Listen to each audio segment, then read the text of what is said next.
জি, আসসালামু আলাইকুম। আমরা আজকের ওয়েবিনারে আপনাদেরকে আবারও স্বাগতম। Road to PMP. আমাদের আজকের অতিথি আশরাফুল হক ভাই। তিনি হচ্ছেন ডোমাস আর্কিটেক্ট এবং need for engineer cofounder. তো আমরা টোটাল জার্নিটা আশরাফ ভাই থেকে শুনবো, কিভাবে প্রিপারেশন নিয়েছিলেন, প্লাস কয়টা মক দিয়েছেন, এবং কোশ্চেনের প্যাটার্ন গুলো কেমন ছিল, আপনার স্ট্রেস ম্যানেজমেন্ট কিভাবে। ওনার প্রেজেন্টেশনের পরে আমরা কোশ্চেন এন্ড আনসার সেশন থাকবে। আমরা চেষ্টা করব, তখন আপনারা কোশ্চেন গুলো রেজ করবেন এবং তখন আমরা আনসার দেওয়ার চেষ্টা করবো আর কি। সো আশরাফ ভাই, ওভার টু ইউ।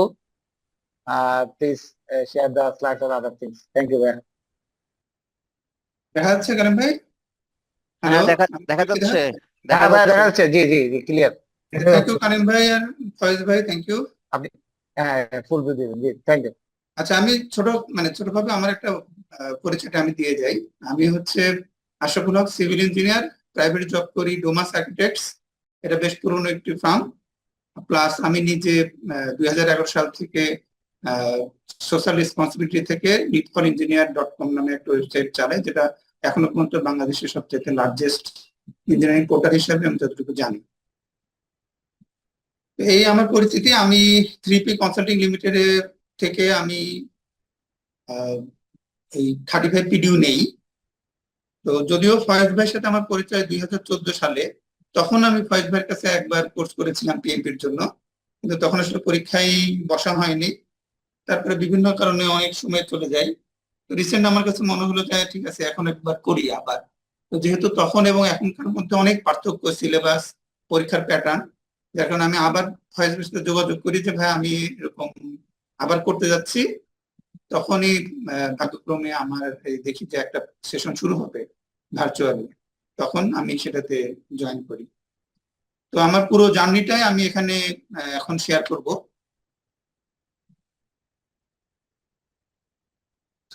সংক্ষেপে আমি আমার আজকে স্লাইডের এই জার্নিটা বলি। আমি জার্নি মূলত এই বছরের ফেব্রুয়ারি থেকে অক্টোবর পর্যন্ত আমার জার্নি, মানে মাইন্ডসেট থেকে শুরু করে পাস করা পর্যন্ত। তো কি রিসোর্স আমার ছিল ইসিও এবং অ্যাজাইল প্র্যাকটিস গাইড, সাথে ছিল স্টাডি হল। আর আমি প্রথম দিকে মকে স্কোর ছিল আমার 59, আর স্টাডি হলে সর্বোচ্চ ছিল 71, এবং পিএমসিবিডি তে আমার লাস্ট 69 পর্যন্ত উঠেছিল, 70 উঠাতে পারি নাই, কারণ পিএমসিবিডি বেশ কঠিন। আর ফাইনালি আমি সার্টিফাইড হয়েছি। এখন যে জিনিসটা অ্যাভয়েড করতে হবে, আমাদের অতিরিক্ত চিন্তা ভাবনা বেশি করা যাবে না, আর ইন্টারনেট রিসোর্স ঘাটাই যাবে না। আমাদের ফয়েজ ভাই যা দিছে সেটার মধ্যে থাকলে যথেষ্ট। ইসিও, practice guide, agent practice guide এবং ফয়েজ ভাইয়ের যত ধরনের উপদেশ আছে এবং যা লেকচার আছে এনাফ। আর আমার কাছে আর একটা জিনিস বেশি উপকার দিয়েছিল, সেটা হচ্ছে আমরা দুইজন, স্পেশালি নাজমুল ভাই, উনিও আমাদের সাথে জিপিএমপি 44 ব্যাচে ছিলেন। তো আমরা দুইজন একসাথেই পড়ালেখা করতাম, সন্ধ্যার পরে মোটামুটি সময় দিতাম লাস্ট 2 মান্থস। তো এটা আমার কাছে মনে হয়েছে যে বেশ কাজে দিয়েছে।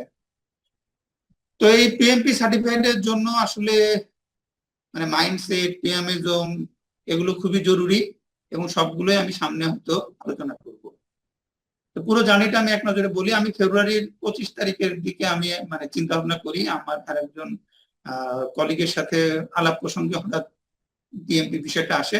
তো উনি তখন বললেন যে উনি ডিসেম্বরের দিকে হয়তো পরীক্ষা দিবেন। তো আমিও ভাবলাম তাহলে আমিও প্রিপারেশন নেওয়া শুরু করি। উনি কোর্স আগেই করেছিলেন। তো চিন্তা ভাবনা পরে আমি 7 তারিখে, মার্চের 7 তারিখে আমাদের জার্নি শুরু হয়, ক্লাস শুরু হয় 35 পিডিও, এবং এটা শেষ হয় মে মাসের 2 তারিখে।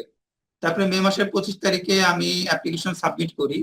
ফয়েজ ভাই আমাকে বললেন যে অ্যাপ্লিকেশনটাকে সাবমিট করে দাও, তারপরে যা করার করো, আগে অ্যাপ্লিকেশনটা সাবমিট করে দাও। তো আমি সাবমিট করি। এটা সম্ভবত আমার 3 থেকে 4 দিন লাগছিল। তারপরে আমার কাছে মনে হলো যে আমি পিএমআই এর মেম্বারটা হয়ে যাই, কারণ আমার পরীক্ষা দিতে গেলে তো যে পরীক্ষার ফিতে কিছু ডিসকাউন্ট পাবো, প্লাস আমি যদি পিএমআই এর মেম্বার হই, আমার মাথার মধ্যে একটা প্রেশার কাজ করবে যে না, আমার তো ফি দেওয়া হয়ে গেছে, এখন আমাকে যে করে হোক পাস করতে হবে, কারণ এটা তো বেশ ভালো একটা অ্যামাউন্ট। এরপরে আমি ইস্যু এবং প্র্যাকটিস গাইড 2বার পড়ি ফয়েজ ভাইয়ের ইনস্ট্রাকশনে। তারপর আমি ফার্স্ট মক টেস্ট দিই পিএমসিবিডি তে এবং সেখানে 59.44 পাই। এরপর আমি স্টাডি হল কিনি, কারণ স্টাডি হলটা যেহেতু পিএমআই এর, আমার কাছে মনে হলো আচ্ছা পিএমসিবিডি তো আমার আছে, আমি স্টাডি হলের সাথে একটু পরিচিত হই। 18 তারিখ, জুলাই মাসে 18 তারিখ আমি স্টাডি হলটা কিনি।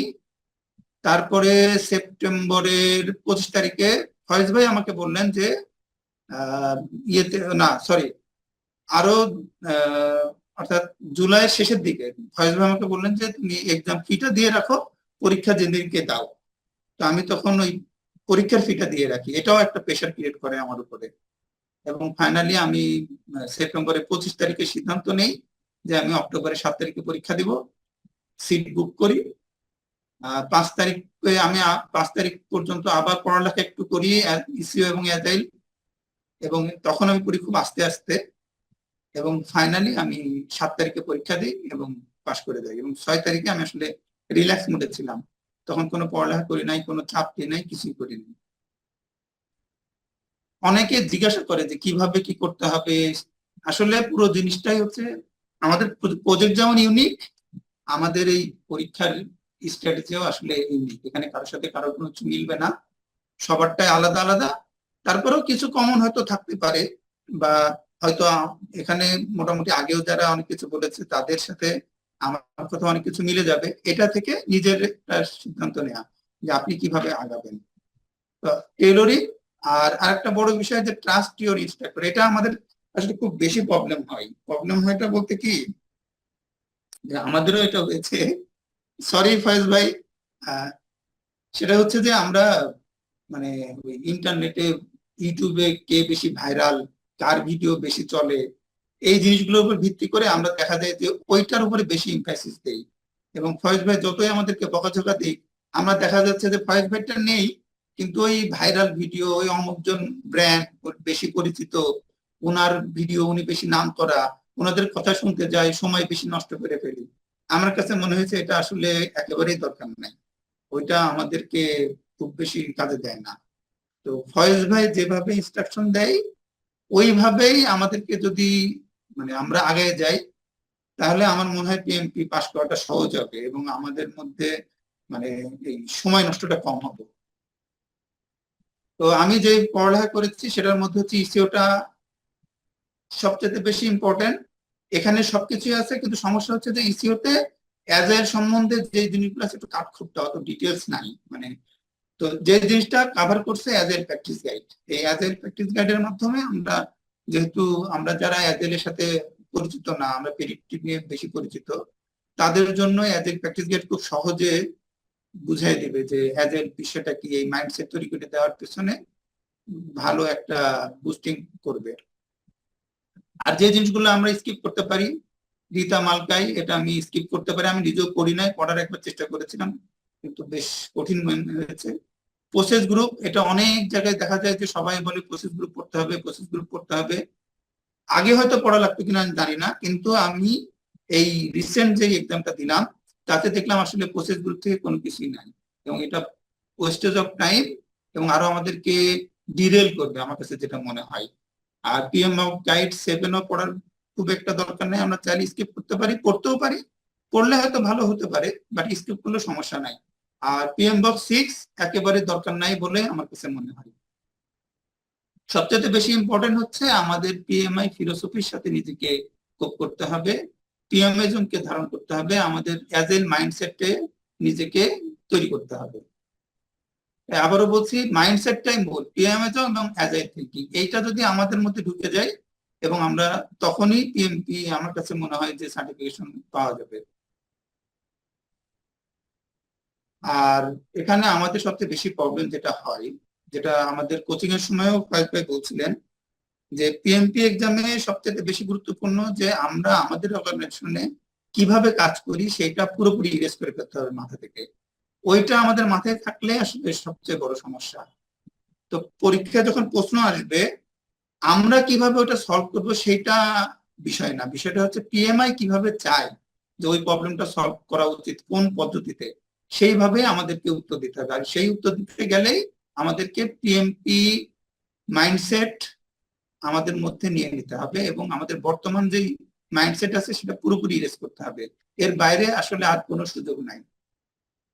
আর এই পিএমপি আরেকটা বিষয় আমি দেখছি, আমার পরিচিত অনেকেই দেখছি যে 2 বছর 3 বছর ধরে, ইভেন আমি নিজেও তো যেটা বললাম যে 14 সালে একবার ভিডিও নিয়েছিলাম কিন্তু তখন পরীক্ষা দেওয়া হয়নি। আচ্ছা, আমার কথা কি শোনা যাচ্ছে? হ্যালো? হ্যাঁ, শুনতে পাচ্ছি। হ্যাঁ হ্যাঁ, ভাইয়া, শুনতে শোনা পাচ্ছি। যাচ্ছে, জি। আচ্ছা, তো আমার কাছে পরে মনে হলো যে যেহেতু আমি একবার মিস করছি এবং অনেকে দেখা যায় যে 1.5 বছর 2 বছর ধরে পড়ালেখা করে যাচ্ছে, প্রিপারেশন নিচ্ছে, তো আমার কাছে তখন মনে হলো যে না, আমার নিজের মধ্যে একটা প্রেশার ক্রিয়েট করতে হবে যাতে আমি পরীক্ষাটা দিই।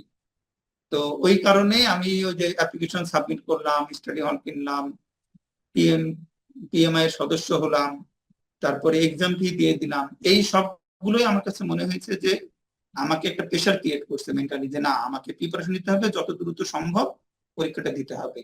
এবং খুবই গুরুত্বপূর্ণ, আমি নিজের থেকে বলছি, অন্য সবার কাছে শুনছি, এবং যারা পাশ করছে তারাও বলছে, এবং যারা এখনো পরীক্ষা দেয়নি তাদের কাছ থেকে তো দেখছি, যত দেরি করা যাবে আসলে তত ভুল হবে। এটা যত দ্রুত সম্ভব পরীক্ষা দিয়ে দিতে হবে। আর মেম্বারশিপ হলে একটা সুবিধা হচ্ছে, মানে পিএমআই এর মেম্বার হলে ওই বইটই ফ্রি পাওয়া যায়, কিছু আর্টিকেল ওখানে ফ্রি পাওয়া যায়, যদিও আর্টিকেল গুলো পড়ে সময় নষ্ট করার কোনো দরকার নাই, আর পরীক্ষার ফি তো কম থাকেই। আর সিমুলেটিং এক্সাম, এটা খুবই গুরুত্বপূর্ণ, এর বাইরে আসলে কোনো সুযোগ নাই, কোনো সুযোগ নাই, কোনো সুযোগ নাই। কারণ না, পরীক্ষা মূলত হয় দুইটা বিষয়ের উপরে, একটা হচ্ছে পিএমপি মাইন্ডসেট, আর একটা হচ্ছে টাইম ম্যানেজমেন্ট। বেশিরভাগ ক্ষেত্রে দেখা যায় যে আমরা পরীক্ষায় সময়টা কভার করতে পারি না। আমরা পরীক্ষা দিয়েছিলাম 3 জন, থ্রিপিট থেকে 2 জন, আরেকজন উনি বাইরে থেকে অনলাইনে করেছিলেন, ইউকে কোন একটা ফাউন্ডেশন থেকে, নামটা মনে নাই। উনি বের হওয়ার পরে বললেন যে উনি মানে সময় পান না অ্যান্সার দেওয়ার। তো এটা খুবই গুরুত্বপূর্ণ, আমাদেরকে সময় ম্যানেজ করার জন্য আমাদের এই সিমুলেশনে পরীক্ষা দিতে হবে। আর এই স্টাডি হলটা মানে আমার কাছে মোর রিয়েলিস্টিক মনে হয়েছে পিএমসিবিডির চাইতে। মানে পিএমসিবিডিটা অনেক কঠিন আমার কাছে, কেন জানি মনে হয় যে আগে হয়তো পরীক্ষা কঠিন হতো, বাট এখন সম্ভবত পিএমআই মনে করছে যে ল্যাঙ্গুয়েজ কঠিন না করে ল্যাঙ্গুয়েজটাকে সহজ করে কিভাবে মাইন্ডসেটটাকে টেস্ট করা যায় সেটার উপর গুরুত্ব দিচ্ছে। যার কারণে মানে স্টাডি হলে শেষ পর্যন্ত আমি যেটা বললাম যে 70 আমি করতে পারি নাই, কিন্তু স্টাডি হলে কিন্তু আমার 70 আপ ছিল। তো স্টাডি হলটা more realistic regarding this final exam. আর অনেকে প্রশ্ন করে যে স্টাডি হল থেকে কমন পাওয়া যায় কিনা, না, আসলে কমন কোনো কিছুই আসে নাই, কমন হওয়ার সম্ভবত সুযোগও নাই, কিন্তু প্যাটার্ন কাছাকাছি ছিল। মানে গ্রামাটিক্যাল প্যাটার্ন, প্রশ্নের প্যাটার্ন, এনসারের গ্রামার সবকিছু মিলাই, ওয়ার্ড, এগুলো অনেক মিল। আচ্ছা, স্টাডি হলের 2টা অপশন আছে, আমার কাছে মনে হয়েছে এই এসেনশিয়ালটা কিনাই ভালো, অযথা প্লাস কেনার কোনো দরকার নাই। এবং আমার সঙ্গে যারা দিয়েছে আরো, তাদের কাছে সবাই বলছে আমার কাছে যে এসেনশিয়ালটা এনাফ। আর স্টাডি হলে ওই ক্লাসে কিছু ডিফিকাল্ট টাইপের প্রশ্ন বেশি থাকে, আসলে ডিফিকাল্ট প্রশ্ন খুব বেশি আসে না। সামারি নোট, আবারও বলছি, পার্সোনালাইজ প্ল্যান করতে হবে আর মাইন্ডসেট তৈরি করতে হবে, ইসিও এবং অ্যাজ প্র্যাকটিস গাইড করতে হবে। আর আননেসেসারি বিভিন্ন ভিডিও দেখা কোনো দরকার নাই, এগুলো বাদ দিতে হবে, এগুলো সময় নষ্ট করে ডিলিট করা। ওগুলো অনেক কিছুই আছে আসলে, পুরোনো ভিডিও হয়তো দেখা যাচ্ছে 2023 বা 24-এর, তার সাথে আমার কাছে মনে হচ্ছে 25-এর হয়তো পার্থক্য, এর কারণে আমি মানে কোনো মিল পাই না এইসব ভিডিওর সঙ্গে। আর এক্সট্রা রিসোর্সের মধ্যে রামদয়ালের 50 প্রিন্সিপালের একটা ভিডিও আছে, কিন্তু পুরো ভিডিও দেখার দরকার নাই, এই 50 প্রিন্সিপালের টেক্সট হয়তো অনেক জায়গায় পাওয়া যাবে। 50 প্রিন্সিপাল আসলে লাগে না, হয়তো 5-6টা প্রিন্সিপালেই হয়ে যায়, সেগুলো হয়তো প্রশ্ন উত্তরের সময় আমি বলতে পারি। আর ফয়েজ ভাইয়ের ভিডিও লেকচার, এটা খুবই গুরুত্বপূর্ণ, এখানে এই ভিডিও লেকচার মন দিয়ে শুনলে অনেক বিষয় ক্লিয়ার হয়ে যাবে, যেটা হয়তো বই পড়ার সময় হয় না। আর পিএমআই লেক্সিকন খুবই ইম্পর্টেন্ট, খুবই ইম্পর্টেন্ট। এটা এই লেক্সিকনে যেই টার্মগুলো আছে মূলত এর বাইরে কোনো কিছু পরীক্ষাতে আমি পাই নাই, এই লেক্সিকনের ভেতর থেকে সব ধরনের টার্মস ওখানে ছিল। আর ডেভিড ম্যাকলানের একটা ওই যে আমাদের সময়টা কিভাবে কাভার করবে, 155 মিনিটে থাকতে আমার প্রথম 60টা শেষ করতে হবে, বাকি 80 থাকতে, এটা একটা রুলস, মানে ঘড়ি দেখার জন্য একটা সুবিধা। আর আমাদের প্রশ্নের ধরন কি ছিল, বেশিরভাগই আমার প্রশ্ন ছিল এমসিকিউ, ড্র্যাগ ড্রপ মাত্র একটা ছিল আমার, যেটা ছিল টাকমানের উপরে, টাকমান ল্যাডারের উপর ভিত্তি করে। আর মাল্টিপল রেসপন্স ছিল 3টা, আর পার্টের উপর ছিল একটা, কিন্তু ওটা অঙ্ক করতে দেয় নাই, একটা ছিল সামান্য মাইনর। আর গ্রাফ ইন্টারপ্রিটেশন ছিল, এটাও ইয়ের উপরে ছিল, আমাদের পার্টের উপরেই একটা ছবি ছিল, ওই ছবির উপরে ভিত্তি করে বলছে যে কোনটা হবে, তখন ওই গ্রাফের ওখান থেকে চুজ করতে হয়। 2টা ম্যাথ ছিল, কিন্তু খুবই মাইনর, মানে কোনো ক্যালকুলেটর লাগে নাই আসলে। আর সবগুলো প্রশ্ন ছিল সিচুয়েশনাল, এখানে কোনো আইটিটিও ছিল না, মুখস্থ কোনো কিছু নাই। আর ডেভেলপমেন্ট অ্যাপ্রোচ ম্যাক্সিমাম ছিল অ্যাজাইল এবং হাইব্রিডের উপরে, প্রেডিক্টিভের উপরে হয়তো 1-2টা ছিল, আর লিডারশিপের উপরে ছিল 5 থেকে 6টা প্রশ্ন। আর পরীক্ষা দেওয়ার পরে অনেকেই আমাকে এর মধ্যে প্রশ্ন করেছে যেগুলো, সেগুলো আমি সংক্ষেপে এখানে বলে দিই। যেমন আমাকে বেশিরভাগ মানুষজন প্রশ্ন করছে যে বিএমপি প্রিপারেশনে আসলে কি ধরনের সময় লাগে। এটা আসলে কঠিন, এটা আসলে বলা সম্ভব না, যার যার ব্যাপার এটা, যে যেভাবে করতে পারে। আর কোন বই পড়তে হবে, অনেক জায়গায় দেখছি 4-5টা বইয়ের নাম বলে, আমি আবারও বলছি ইসিও এবং অ্যাজাইল, বাস, আর কোনো কিছু দরকার নেই। পিএম বই 6 কি পড়ার দরকার আছে? না না না। আর এক্সামের জন্য ইসিও এবং অ্যাজাইল প্র্যাকটিস গাইড 2বার পড়তে হবে, মক টেস্ট দিতে হবে, প্রবলেম গুলো দেখতে হবে, তারপরে ইসিও এবং প্র্যাকটিস গাইড আবার ধীরে ধীরে পড়তে হবে, আবার মক দিতে হবে এবং ফাইনাল এক্সাম দিতে হবে। এটা অবশ্য আমার ঠিক না, এটা ফয়েজ ভাই বলছেন যেভাবে, এবং আমি ওইভাবেই, আমার কাছে মনে হয় যে এইভাবে আসলে করা দরকার। আর আমি 5 থেকে 6টা ফুল মক টেস্ট দিয়েছি, 2টা ছিল স্টাডি হলে, আর বাকি 4টা পিএমসি তে। আর 30 থেকে 50টা মিনি মক দিয়েছি, 1 ঘন্টা আধা ঘন্টা এরকম। আর সব মিলে বোধহয় প্রায় 1 থেকে 1500 প্র্যাকটিস কোশ্চেন, মানে এই প্র্যাকটিস কোশ্চেন দেখছি, ওইভাবে দিই নাই, অনেক সময় দেখা যাচ্ছে যে আমি রিডিং করছি জাস্ট। আর আইটিটিওস মেমোরি করা, মেমোরাইজেশনের কোনো দরকার নাই, মানে ইনপুট টুলস টেকনিক এগুলো। তারপরে হচ্ছে পরীক্ষায় ফরম্যাট কেমন হবে। ও আরেকটা বিষয়, অনেকে ভাবতে পারেন যে ইংলিশের দুর্বলতার কারণে হয়তো আমরা পিএমপি কঠিন হয়ে যাবে, পাশ করতে পারবো না, এটা মনে করার আসলে কোনো কারণ নাই। কারণ এখানে ইংলিশ খুবই সহজ, ওইটা একদম মাইনর ইস্যু, ওইটার টেস্টটা যদি করে ওরা, ওটা মাইনর হিসাবে চিন্তা করতে পারেন। মাইন্ডসেটটাই মেন, আর টাইম ম্যানেজমেন্ট। আর ডিফিকাল্ট লেভেল আসলে খুব বেশি ডিফিকাল্ট না, এটা আমাদের পিএমসিবিডিতে যত কঠিন তার থেকে বেশ সহজ ফাইনাল এক্সাম। মানে পিএমসিবিডিতে আপনি যদি পাশ করেন, তাহলে ফাইনাল এক্সামে আমার কাছে মনে হয় 200% পাশ করবেন। ব্রেকিং টাইম, 2টা ব্রেক হয় 10 মিনিট করে, 60 মিনিট পরে একটা, তার 60 মিনিট পরে একটা। কিন্তু এখানে মূল এক্সামের সাথে পার্থক্য হচ্ছে 60 মিনিট, মানে 60টা প্রশ্ন অ্যান্সার দেওয়ার পরে আর ব্যাক করা যায় না, ওই 60টা শেষ হয়ে গেল, আবার পরে 60 কোশ্চেন, আবার ব্রেক, এটাও শেষ, পরে ফাইনাল। এর মধ্যে অবশ্যই আমাদের ব্রেকের মধ্যে আমি খেজুর এবং পানি খেয়েছিলাম, চোখে পানি দিয়েছিলাম, একটু রেস্ট নিয়েছিলাম 8 মিনিটের মতো।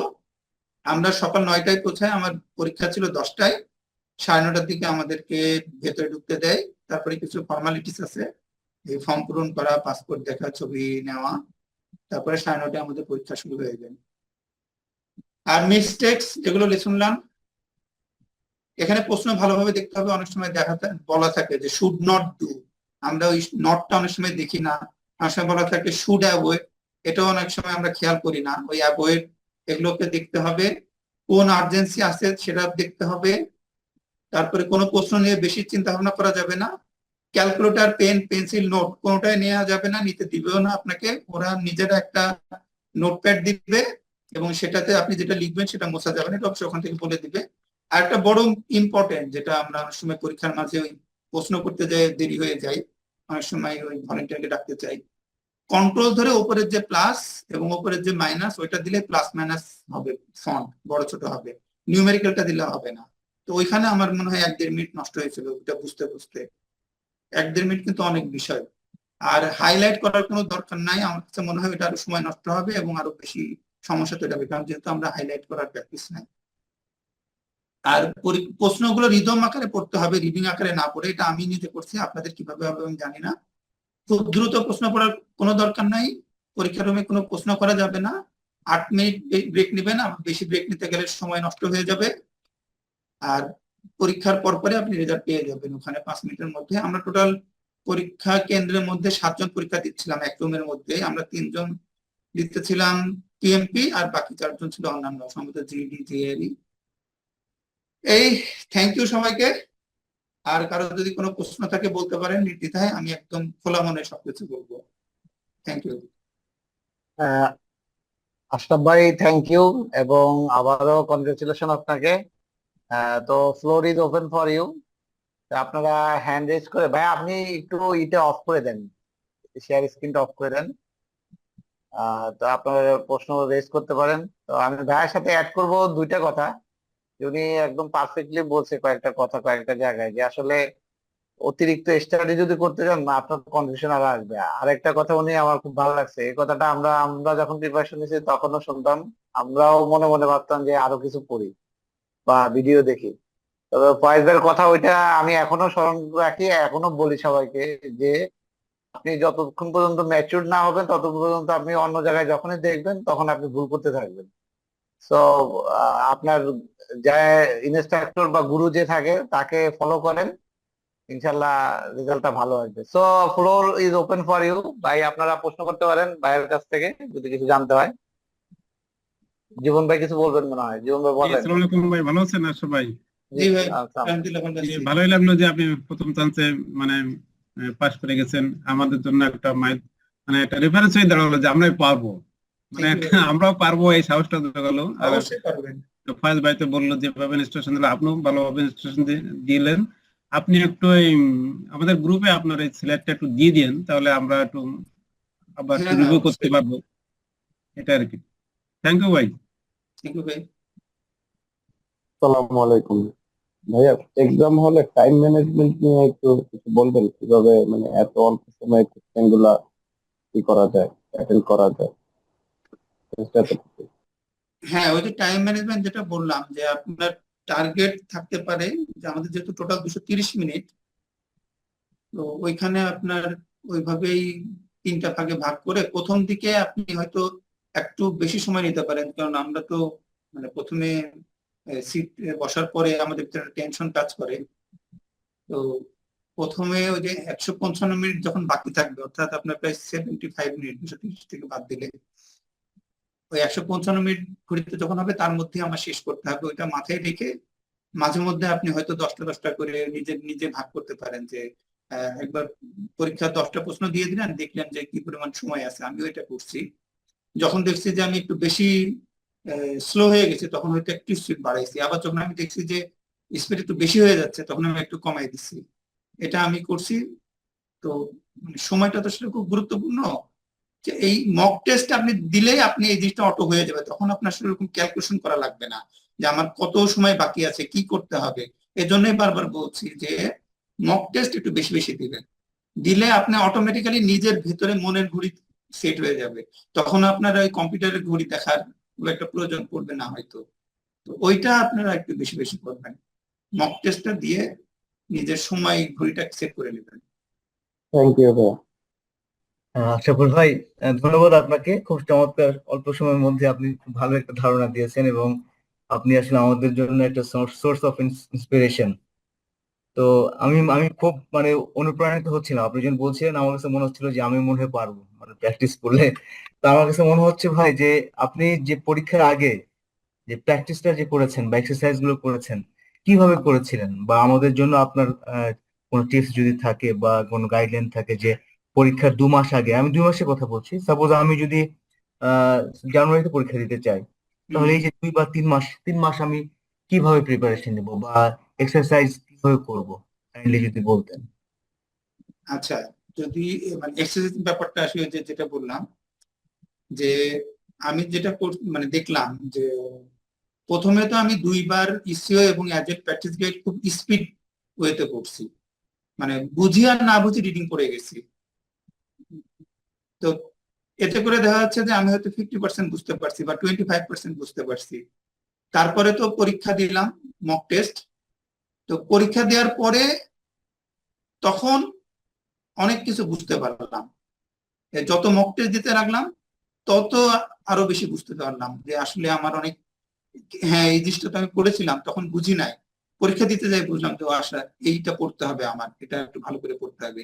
কিছু কিছু টার্মস বা কিছু কিছু বিষয়, যে জিনিসগুলো যখনই পরীক্ষা দিবেন পরীক্ষার মাঝে দেখবেন যে আপনার মধ্যে মেমোরি রিকল করছে যে ও এটা তো আমি ওই সময় পড়ছিলাম বুঝি নাই, বা এটা আমার পড়া দরকার।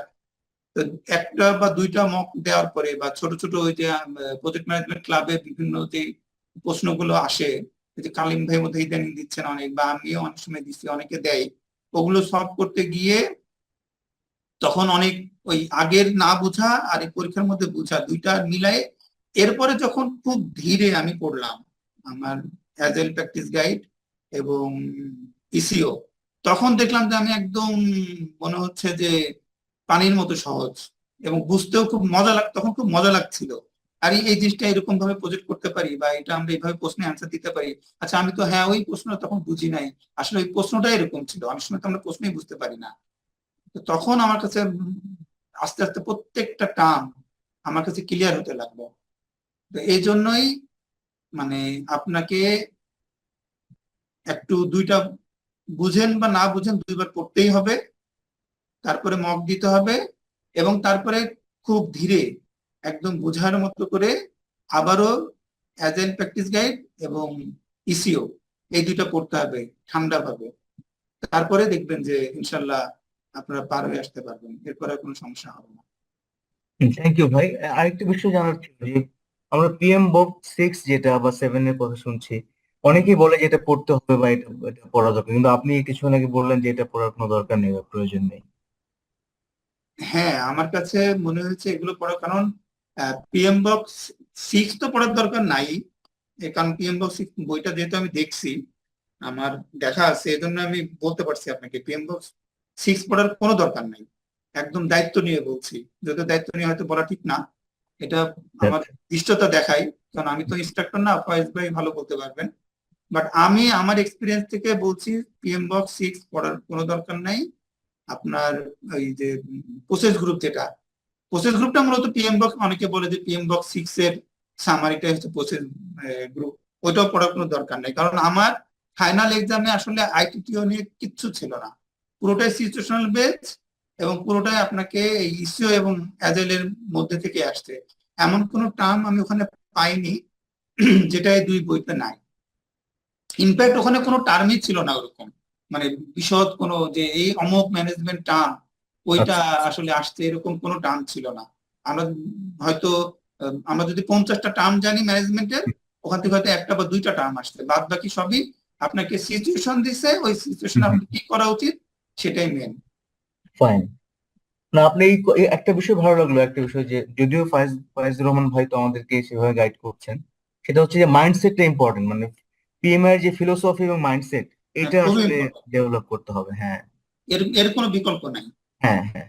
এবং আমার কাছে মনে হচ্ছে এখন যে পদ্ধতিতে তারা পরীক্ষা নেয় আগের পদ্ধতি থেকে হয়তো এখন চেঞ্জ হতে পারে, কারণ আগের ভিডিও এবং বর্তমানে পরীক্ষা আমি দেখছি অনেক পার্থক্য। আগের যে ভিডিও গুলো অনেক পুরোনো ভিডিও কিছু ইউটিউবে পাওয়া যায় যেটাতে 1-2 বছর আগে, তো দেখা যায় যে তারা যে ভিডিওটা করেছেন নিশ্চয়ই তাদের জ্ঞান থেকে তো করছেন, পরীক্ষার প্যাটার্ন থেকে তারা ওনারা ওই ভিডিওগুলো করেছিলেন, কিন্তু ওই ভিডিওর সাথে বর্তমানে পরীক্ষার কোনো মিল আমি যেহেতু পাই না, সুতরাং আমার কাছে মনে হয়েছে যে এখন পরীক্ষার প্যাটার্নটা একটু চেঞ্জ, এবং তারা হয়তো পিএমআই চিন্তা করছে যে আমরা মাইন্ডসেটটাই এখন বেশি চেক করব। এই রাইট। আচ্ছা ভাই, মানে ডিউরিং এক্সাম, মানে এই যে পরীক্ষা চলাকালীন সময়ে আপনার কাছে কি মনে হয়েছিল যে আপনি কি ভুল করেছিলেন, মানে আপনার কাছে যদিও আপনি সাকসেসফুলি পাস করে আসছেন, কিন্তু আপনার কাছে মনে হয়েছে যে এটা ভুল হয়েছিল বা এটা এইভাবে করা যেত, এমন মনে হয়েছিল কিনা? আচ্ছা, আমার তো তিনটা তিনটা পার্টের তো পরীক্ষা হয়। প্রথম পরীক্ষাটা আমি যখন দিলাম, প্রথম ফার্স্ট 60 কোশ্চেন, তখন তো আমি খুব খুশি যে না আমি পাস করব, মানে মোটামুটি বেশ সহজ ছিল। তারপরে দ্বিতীয়টাতে আমি দেখলাম যে বেশ কঠিন, আমার কাছে মনে হচ্ছে যে কিছু প্রশ্ন হুম পারছি কিছু প্রশ্ন পারছি না। হুম তো তখন একটু কনফিউজড হলাম। যে মনে হয় পাশ করা কঠিন হয়ে যাবে। আবার থার্ড রাউন্ডে তখন আমার কাছে মনে হলো যে না, সম্ভাবনা একদমই কম, হয়তো পাশ করবো না। ও একটা বিষয় আমি বলে রাখি, আমি মূলত আমার মানে মাইন্ডসেট ছিল এরকম যে আমি অক্টোবরে একটা মক টেস্ট দিব, যেটার পেছনে আমার খরচ যাবে প্রায় 35,000 টাকার মতো। মানে ফাইনাল এক্সামটাকে আমি মক হিসেবে চিন্তা করছি। আর আমার মেন প্ল্যান ছিল যে আমি ডিসেম্বরে পরীক্ষা দিব ফাইনাল, ওইভাবে প্রিপারেশন নিব। তো আল্লাহর রহমতে পাশ করে গেছি। তো এটার আমার কাছে মনে হয়েছে যে ভুল যেটা বললেন, পরীক্ষার হলে অনেক প্রশ্নই আমার কাছে মনে হচ্ছিল যে এটা সহজ, কিন্তু আমি পারছি না। এবং এটার জন্য আমি যদি আরো কয়েকটা মক দিতে পারতাম এবং আমি মক গুলোকে যদি রিভিউ করতে পারতাম, তাহলে হয়তো আর ভালো হতো। আমি আসলে মক খুব একটা রিভিউ দিতে পারি নাই। মক দিছি কয়েকটা, কিন্তু কোনোটাই রিভিউ দেওয়া হয় না। এভাবে মক দিয়েই বসেছিলাম, রিভিউ হয়তো একটা বা দুইটা দিয়েছিলাম। তো এইটা আমার কাছে মনে হচ্ছে একটা বড় ভুল, আপনাদের রিভিউ করা উচিত। খুব ইম্পর্টেন্ট ভাই, থ্যাংক ইউ সো মাচ ভাই। তবে জি, আসসালামু আলাইকুম। আসসালামু আলাইকুম। আমার একটা কোশ্চেন ছিল। জি ভাই। আচ্ছা, অ্যাজাইল প্র্যাকটিস গাইডটা পড়ার সময় আমাদের যে পিছনে যে অ্যাপেন্ডিক্স যেগুলো আছে, যেটা আপনার অ্যাজাইল ম্যানিফেস্টো ম্যাপিং যেটা, তো এইটা মানে আপনি যখন অ্যাজাইল পুরো বইটা আমরা পড়ছি তখন এই পিছনের যে অংশটা মানে কোন অংশ, এই প্রথম যেগুলো পড়ে যাচ্ছে এগুলো তো আচ্ছা ঠিক আছে, বুঝলাম বাট সিচুয়েশনাল কোশ্চেন কি এই যে অ্যানেক্সের যে পার্টটা আছে এখান থেকে বেশি সিচুয়েটিং হয়? না না না, অ্যানেক্স থেকে ওরকম সিচুয়েশন পার্ট আসে না, কিন্তু অ্যানেক্সটা আপনাকে মানে পড়তে বইটা পুরোটা বুঝতে সুবিধা করবে। আপনার ওই পেছনে গুলো দেখলে আপনি পুরো বইটা বুঝতে পারবেন, আপনার মাইন্ডসেট তৈরি করে দিবে। বাট ওইখান থেকে ওইভাবে মানে কোনো প্রশ্ন ওরকম ছিল না। যে একটা ছিল যেমন আমাদের ওই অ্যাজাইলের প্রতি একটা প্রশ্ন ছিল এরকম, ওই যে থাকে না মার্কিং করে অ্যাজাইলিটি টেস্ট, ওরকম একটা প্রশ্ন হয়তো ছিল। কিন্তু ওইটা মূলত আপনার এক্সামে যতটুকু না কাজে দিবে তার থেকে বেশি কাজে দিবে মানে মাইন্ডসেট তৈরি করতে এবং পুরো বইটাকে সহজে বুঝতে, ওইটা খুব কাজে দিবে বলে আমার কাছে মনে হয়। যেমন এখানে যে আপনার গান বান তো অমুক তমুক অনেকগুলো মেথড পরপর ডিসকাস করেছে আর কি। সো এটার হ্যাঁ কি ইন্টারকানেক্টিভিটি বা কোনটার সাথে কোনটা লিংক এরকম তো কোনো কিছু কি না, মানে ওরকম কোনো কিছু ছিল না। বাট মানে এরকম প্রশ্ন ছিল যে আমরা এটাতে কানভান পদ্ধতিতে গেছে কিনা, একটা সিচুয়েশন দিয়ে দিছে, দিয়ে হয়তো বলছে যে এটা কোন মেথডে গেছে, সে কি ইসলামে গেছে না কানভানে গেছে, এরকম একটা প্রশ্ন আমার যতটুকু মনে পড়ে ছিল। বুঝতে পেরেছি, থ্যাংক ইউ ভাই। আর আপনার ইসিও যেটা আমাদের যখন এই আমরা যে 5টা ক্লাস করলাম, এইটাই তো আমাদের এই যে বইটা আছে যেটা আমরা পাওয়ার পয়েন্টের দেওয়া আর কি, আপনি ইসিও পড়া বলতে কি এটাকেই বলছেন? হ্যাঁ এটাই ইসিও বলতে এটাই।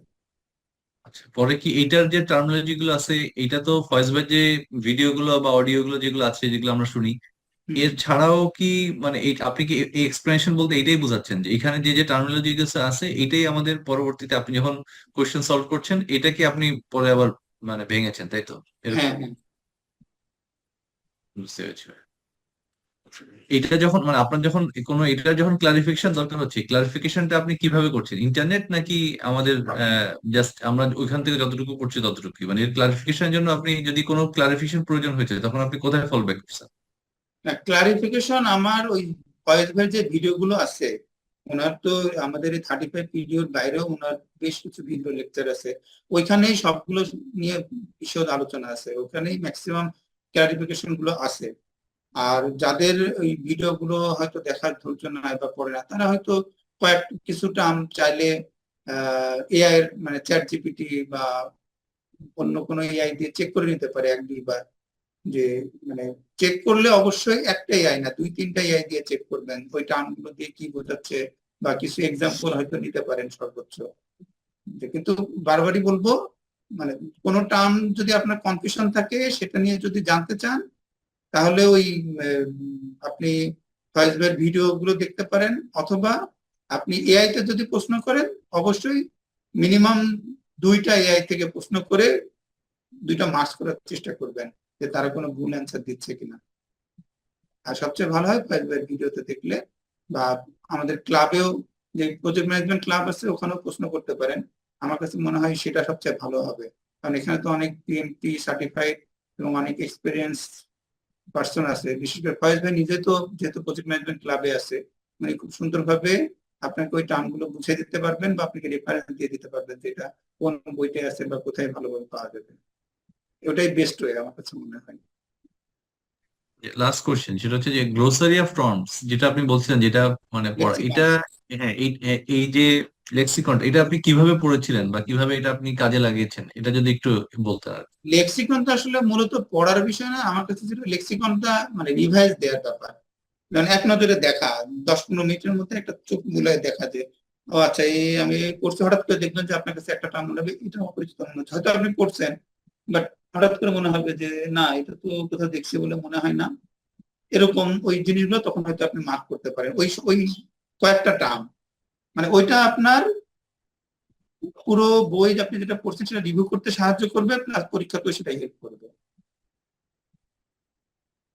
মানে ওটা মুখস্থ করার কিছু নেই, জাস্ট রিভাইজ দেয় এক নজরে। ম্যাক্সিমামে দেখবেন যে ওই লেক্সিকনের বেশিরভাগ টার্ম গুলোই হয়তো আপনার জানা, অল্প কিছু হয়তো হঠাৎ করে নতুন মনে হতে পারে, নাও মনে হতে পারে। আমার কাছে কিছু মাঝে মধ্যে হঠাৎ হঠাৎ করে নতুন মনে হতো, তখন দেখতাম ও আচ্ছা, আবার পড়তে গিয়ে দেখতাম আচ্ছা এটা তো ওই বইতে ছিল, আমি তো তখন কোনোভাবে হয়তো ভুলে গেছি বা স্কিপ করে গেছি, এরকম। Source, thank you so much ভাই, congratulation once again, thank you.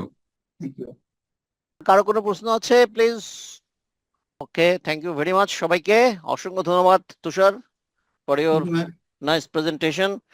তুমি পরীক্ষা দিছো কোথায়, পাই বনানি? জি, পাইব না নিতে। আচ্ছা, একবারই ওই এখন কি সিটের খালি আছে নাকি? আমি তো সবসময় সিট খালি দেখি, আমি যখন পরীক্ষা দিই তখন তো খালি ছিল। ও, খালি ছিল না? ওই যে মঙ্গলবার আর বুধবারই বোধহয় বেশি খালি থাকে। আর ওয়ার্কিং ডে তে না? জি, পাই বনানি তো মনে হয় শনিবারে পরীক্ষা ফেলে না, ফেলে শনিবারে না ছুটি দেয়। পরীক্ষা শুক্র শনিবারে দেয় না। আইটি বাংলা মনে হয় শনিবারে দেয়, অনেকে শনিবার প্রেফার করে, বাট শনিবার আমি আসলে পার্সোনালি সবাইকে নিষেধ করি, কারণ শনিবারে হচ্ছে কি সিঙ্গাপুর বন্ধ থাকে, তো আমাদের তো আসলে পিয়ারসন সিঙ্গাপুরের সাথে লিঙ্ক আপ। তো শনিবারে পরীক্ষা দিলে যদি কোনো ডিফিকাল্টিস চলে আসে তখন দেখা যায় সাপোর্টটা পাওয়া যায় না। এটা একটা কেস আছে, একজনের এই ডিফিকাল্টিসটা হয়েছিল, মাহফুজ বাংলা লিঙ্কের। তো ও শনিবারে পরীক্ষা দিতে গিয়া বিপদে পড়ছে, সেন্টারও বিপদে পড়ছে, সিঙ্গাপুরে ফোন দেয়, সিঙ্গাপুর ফোন টোন ধরে না, সে পরে যাই হোক তাকে আবার রিস্কেডিউল করে পরীক্ষা দেওয়ানো হয়েছে ফ্রি অফ কস্ট। তো যাক, আলহামদুলিল্লাহ। সবাই আমি তো বলি বুঝছো, এই তোমার কথা শুনতে শুনতে মনে হয়েছে যে বাপে পোলারে সাজেস্ট করছে যে বিয়া করিস না, বিয়া করিস না। তো বাপে তখন বলতেছে ঠিক আছে, আমি ইনশাল্লাহ আমার পোলারে কয়ে যাবো বিয়া করিস না, বিয়া করিস না। তো সাজেশন কেউ শুনে না বুঝছো, সবাই রে ক্লাসের শুরু থেকেই বলি 2বার করে পড়বেন, 2বার করে পড়বেন, ইন্টারনেটে যাবেন না, তারপরে যখন প্রশ্ন সলভ করবেন তখন সিমুলেশনটা সলভ করবেন, প্র্যাকটিস মোডে যাবেন না। দেখো ওই কথাটা তো কেউ শুনে না, বুঝছো? সবাই এখন নিজের তো মতো যে করে। ভাইরালের যুগ, তো যে ভাইরাল হয় ইউটিউবে তার ভিডিও সবাই দেখতে যায়, এটাই প্রবলেম। এইটা হইতেছে আমাদের কালচারাল ফ্যাক্টর, বুঝছো না? এখন ক্লাসের মধ্যে তো ক্লাসে লেকচার প্যাটার্ন একটু চেঞ্জ করছি। বাঙালি স্বভাব কি ইএফ, সব রিসোর্স জোগাড় টোগাড় কইরা টেবিলের মধ্যে বসায় থাকে, আর রিসোর্সের দিকে তাকায় তাকায় থাকে। আমাদের জাতি হিসেবে আমরা আসলে পড়াশোনা পছন্দ করি না, বুঝছো? আমরা পড়তে চাই না, আমরা শুধু ওই এদিকে এদিকে ঘোরাঘুরি করতে চাই, ইতি উতি তাকাইতে চাই আর কি, এদিকে তাকাবো ওদিকে তাকাবো। তো এইসব টাকা থেকে বাদ দিয়ে যদি তার রিসোর্স যেটা আছে সেটা যদি সে একটু ঘাটাঘাটি করে। আর নাম্বার টু হইতেছে যে আমি সবসময় বলি যে ভাই প্রশ্ন সলভ করবেন বেসড অন সিমুলেশনে করবেন, এটা আসলে টাইম প্রেশারটা রাখা উচিত। আপনি জিনিসটা পারবেন, কিন্তু পারবেন 2 ঘন্টায়, আপনাকে 2 ঘন্টা সময় দিবে না রে ভাই, আপনার তো সময় দিবে 5 মিনিট। তো অনেকেই মাঝখানে কয়েকজন খারাপ টারাপ করছে। তো আমি শুরুর সময় তাকে জিজ্ঞাসা করছিলাম ভাই আপনি সিমুলেশন কয়টা দিয়েছেন? বলে ভাইয়া দিচ্ছি, পরীক্ষা দিচ্ছি। বলে সারাদিন ধরে পরীক্ষা দিচ্ছে, বুঝছো? সারাদিন ধরে পরীক্ষা দিয়ে এখন পরীক্ষায় খারাপ টারাপ হয় এখন। তো এই তো সমস্যা তো। মক আসলে খুবই গুরুত্বপূর্ণ, খুবই, এটার বাইরে মক ছাড়া আসলে পাস করা কঠিন। থ্যাংক ইউ, এটা ইয়ার জন্য। আর মাইন্ডসেট এটা খুব ব্রাইটলি ইয়ে করছো। রীতা মালকাই শুরুতে, রীতা মালকাই তুমি একদমই পড়ো নাই না? রীতা মালকাই না শুরুতে করি ওই না। রীতা মালকাই শুরুতে চ্যাপ্টার 1-2 অথবা না কোথায় যেন ওই ম্যাপিংটা করছে, সে সুন্দর করে পিএমআইজম এর ম্যাপিংটা করছে। তো এখানে আমার 2-3টা ভুলও আছে। ও আসলে প্রেডিক্টিভ মডেল লোক, তো তো প্রোডাকশন আর স্পন্সর এই কাজগুলা সে রাইটলি আর্টিকুলেট করতে পারে নাই, বাট আদারওয়াইজ ঠিক আছে, এটা কম্প্রিহেন্সিভ, খুব ভালো। তো পিএমআইজমটা আসলে বোঝা জরুরি, এটা তুমি খুব ভালোভাবে পয়েন্ট আউট করছো। কারণ আমাদের দেশের আরেকটা জিনিস তুমি অবশ্য আমি একটু ইয়ে করি, অবজারভেশন আছে, সেটা হচ্ছে যে যারা আসলে আমাদের বাংলাদেশে যারা মাল্টিন্যাশনালে কাজ করে, এমএনসি তে যারা কাজ করে, আমাদের কাজের প্যাটার্নটার উপরে ডিপেন্ড করে। তো যারা আমাদের বিশেষ করে যারা সরকারি যারা আমরা কাজ করি, ক্যাডার প্রশাসনে যারা আছেন, আর যারা আমাদের বাংলাদেশের লোকাল যে কোম্পানিগুলো আছে, এদের মধ্যে স্ট্রাকচারাল এই ফরমেশনটা না থাকার কারণে কষ্ট হয়। আমাদের ফরমেশনটা ডিফারেন্ট, আমরা অন্যভাবে কাজ করি, এক্স টাইপ ম্যানেজমেন্ট আর কি। একটু সবাই একটু বস ডিপেন্ডেন্ট থাকে, বসও মধ্যে একটা অ্যাটিটিউড কাজ করে, সে মনে করে আমার এমপ্লয়ি যেটা করছে সেটা একটু রিভাইজ চেকিং করা দরকার, কারণ সে ভুলভাল করছে। তো পিএমআই মাইন্ডসেটের মধ্যে এটা তো নাই। পিএমআই মাইন্ডসেটটা হচ্ছে যে যারা কাজ করছে they are all very expert এবং what they are doing is very good. তো এই মাইন্ডসেটটা এমএনসি গুলোতে আছে, মাল্টিন্যাশনাল গুলোতে।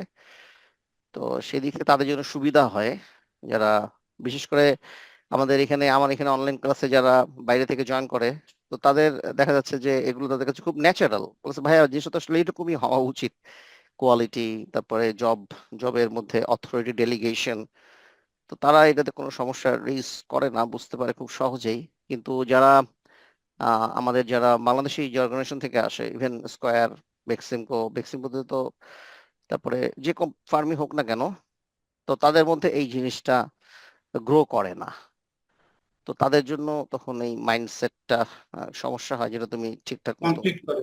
হ্যাঁ, কনফ্লিক্ট করে আর কি। এটা কিন্তু আপনি প্রথম ক্লাসেই মানে মাঝে প্রথম বা দ্বিতীয় ক্লাসেই বলছিলেন যে আমরা যে প্র্যাকটিস করি ওটা মাথা থেকে ইরেজ করে ফেলতে হবে। এটা আপনি বারবার কিন্তু বলছেন আমাদেরকে। হ্যাঁ, এটা যদি বলি। আপনি ওই এখন হচ্ছে তো অনেক সিনিয়র লোকজন আসে, তো বুঝছো, তো বসে যায় আর কি, বুঝো না, এটা তো আসলে ইরেজ করার কথা বলতেছি। তো একটা 14 বছরের প্র্যাকটিস আমি একবার বললে কি আর ইরেজ হয় বলো? এটা তো ঠিক। সমস্যা তখন আর কি। তো এই একটা ফ্রাস্ট্রেশন তখন তাদের মধ্যে কাজ করে। এনিওয়ে, আমাদেরকে এটা নিয়ে আগায় যেতে হবে ইনশাআল্লাহ। তো থ্যাংক ইউ ভেরি মাচ সবাইকে। আর কারো কোনো প্রশ্ন আছে কিনা? আমি একটু ওই যে আধা ঘন্টা পরে জয়েন করছি, তো এটা একটু রেকর্ডিংটা দিয়ে দিয়েন, প্রথম দিকে কথাগুলো মিস করছি। রেকর্ডিং দিব ভাই। আপনার এই রেকর্ডিং, আপনি তো আসলে আমাদের সেশনটা হয় মূলত প্রশ্ন উত্তরের জন্য। রেকর্ডিং আপনি আমাদের ইউটিউব চ্যানেলে প্রচুর রেকর্ডিং পাবেন, ওগুলো আপনি দেখতে পারেন। ওগুলো আছে, আচ্ছা আচ্ছা, এটাও দিব ইনশাল্লাহ। তো এখন ওই দেওয়ার ব্যাপারে কবে যে দিতে পারবো জানি না, কারণ আচ্ছা, অসুবিধা নাই, ঠিক আছে। But you will get it ইনশাল্লাহ। হ্যাঁ, আচ্ছা তো ঠিক আছে আচ্ছা ভাইয়া, ইনশাল্লাহ। এই হ্যাঁ, এক্সামে পাস মার্ক কততে? হ্যাঁ, বলো 5 মার্ক কততে? এটা তো আসলে কেউ জানে না কততে পাস, কেউ তো বলে না, এটা ডিসক্লোজ এবং করে না কে বলে। তোমাকে টার্গেটের উপরে পাইতে হবে আর কি, 70%-এর উপরে রাখবেন। হ্যাঁ, যেখানে পরীক্ষা দিবেন 70%-এর উপরে রাখার চেষ্টা করবেন, ইনশাল্লাহ পাস হয়ে যাবে। ওকে, আর কারো কোনো প্রশ্ন আছে কিনা? আদারওয়াইজ আমরা গুছায় ফেলবো জিনিসটা ইনশাল্লাহ। আগামী রবিবার আমরা ইনশাল্লাহ আবার ইনশাল্লাহ সেশন করব, আমি ঠিক নিশ্চিত না। তাহলে শেষ করি নাকি? অন বিহাফ অফ, ঠিক আছে ভাইয়া, জি। Thank you very much. Kalim ভাই, লাস্ট নোট দিয়ে দেন। জি ভাইয়া, আমি আপনাকে খুঁজতেছি, আবার খুঁজে পাইতেছি না। আসুন তো দেখি, না লাস্ট আসলাম তো, জি। লাস্ট নোট দিয়ে দেন। থ্যাংক ইউ আশরাফ ভাই, এবং থ্যাংক ইউ ভাই। সবাইকে ধন্যবাদ আপনাদের টাইম এখানে দেওয়ার জন্য। তো ভাই আমি বলবো, সবাইকে রিকোয়েস্ট করব, আমি অনেকগুলো সেশন মিস করছি লাস্ট, তো আপনারা এই ফলো আপ সেশন গুলোতে থাকেন, এবং যারা লাগছে, আর এটাকে আমি আমি সবসময় বলি যে একটা প্যাকেজ হিসেবে নিতে, 3 মাস 4 মাস 5 মাস, এর বেশি আপনারা নিয়েন না। হ্যাঁ, মানে এটা মিস এখন করলে প্রিপারেশন নিলে, এটা মিস করলে আসলে হয় না, ফ্লোটা হারাই ফেলবেন, তাহলে দেখবেন যে অনেক ঝামেলা হয়ে যাবে। আসলে ওই যে একটা প্যাকেজ হিসেবে নেন, আর বেশি পড়ার দরকার নাই, ওভার স্টাডি সবসময় আপনাকেই হবে ভাই। শিখার জন্য আপনি সারা জীবন পড়ে রয়েছে, পিএম বুক মনে করেন 1 থেকে শুরু করে এখন 8টায় আপনি পরীক্ষা পাশ করার পরে মুখস্থ করেন।